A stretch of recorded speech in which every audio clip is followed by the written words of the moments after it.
जीवनातून शिवरूपी पतीलाच एक प्रकारे स्मरून त्याचं आयुष्य वाढून त्याची आयुष्यातील प्रत्येक कर्माला साथ मिळावी यासाठी ईश्वराची पूजा करणं होय.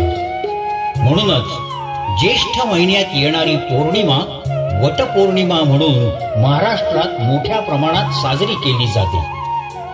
विवाहित स्त्रिया हे व्रत आपल्या पतीला उत्तम आणि दीर्घायुष्य प्राप्त व्हावं म्हणून सौभाग्यवती स्त्रिया नवीन वस्त्र परिधान करून आपापल्या परिस्थितीनुसार ब्राह्मणांकडून पूजा करून घेऊन या दिवशी विशेष महत्व असलेल्या आंब्याच्या फळांसह गोडधोड पदार्थांचा नैवेद्य दाखवून वटवृक्षाची पूजा करतात.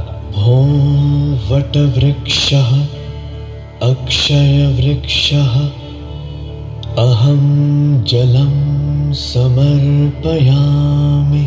वटवृक्षात असलेल्या नैसर्गिक गुणांमुळे आपल्या